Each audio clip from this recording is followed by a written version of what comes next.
Welcome back to our breakdown of the TOP framework. TOP stands for Time Management, Organization, and Productivity. My name is Megan Sumrell. I'm a time management expert for women. And in this video, we're going to be talking about how routines fits into your overall time management and organizational strategy. Now, routines is one of the three components inside of the productivity pillar. So let's take a look at where this fits in. Again, we are up here, make this a little bit bigger for you. We're up here in this productivity pillar.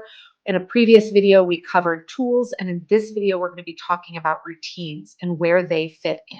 Now, inside of the TOP program, I have a step-by-step process to help you identify and create routines that you can leverage on a daily, weekly, monthly basis. But in this video, I want to talk to you really about what is a routine, what makes it different from a habit, and how we plug this into our time management strategy. Now, the ultimate reason, the core purpose of why we bring routines into our time management strategy is to help us be more efficient. That's it. And when we're more efficient, that is how we actually do get more done in a given day, right? Time is finite, but there are ways where we can say, I got a little bit more done in the same amount of time. And routines is one of the key ways that we can do this. So first, let's talk about the difference between a routine and a habit in the way that I view it inside of the framework. When I talk about a habit, I'm talking about things that happen on autopilot without you making that conscious decision to do it. For example, when I wake up every morning, I have a series of things that I do: get up, go to the bathroom, brush my teeth, I put on my workout clothes, I come downstairs, I let the dog out, I make a cup of coffee. Those things happen, and I'm not even sure I'm fully awake when all of that's happening. I'm not waking up and saying, oh, let me now go here. Oh, let me now go make a cup of coffee. It's just, again, on autopilot. So when I'm talking about habits, that is what I'm referring to.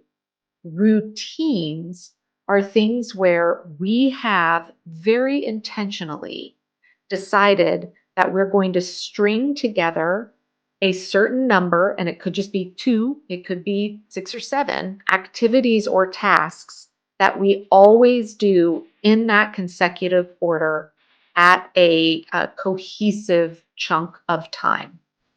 All right. So there's a lot of talk around morning routines. I have a whole separate mini program that you get inside of my top program course teaching you about how to create the right morning routine for you. But I think this is a good example for us to talk about. A lot of people have morning routines that I would not call habits.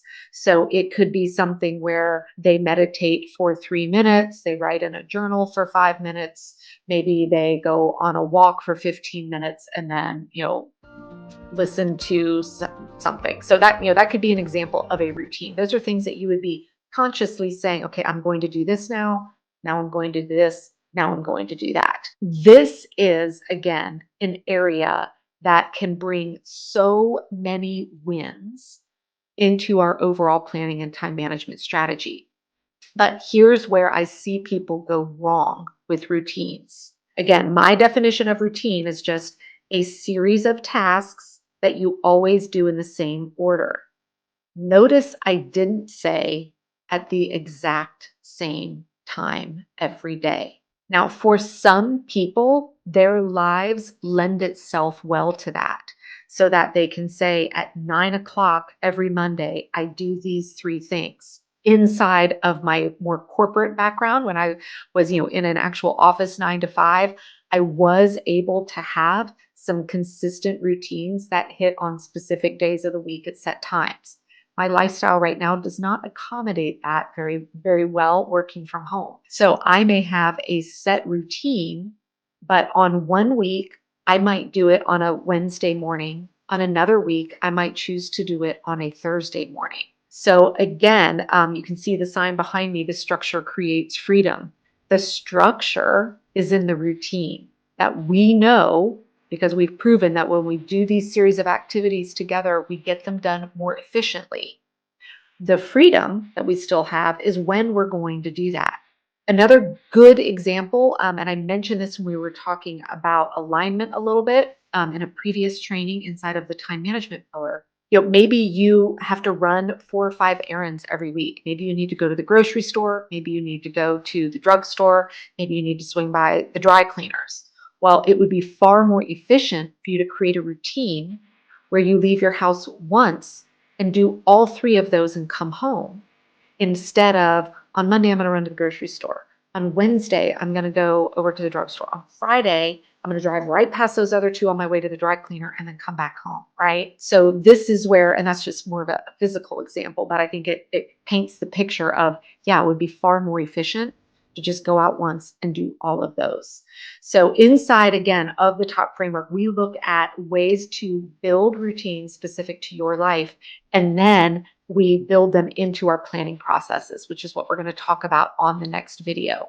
But I want you to start brainstorming on where you could see yourself starting to build out lots of micro routines. I have many that I use, some that have now actually shifted into habits because I've been doing them for so long that they happen without me even thinking about it. And that's when we know we've landed on a super efficient routine.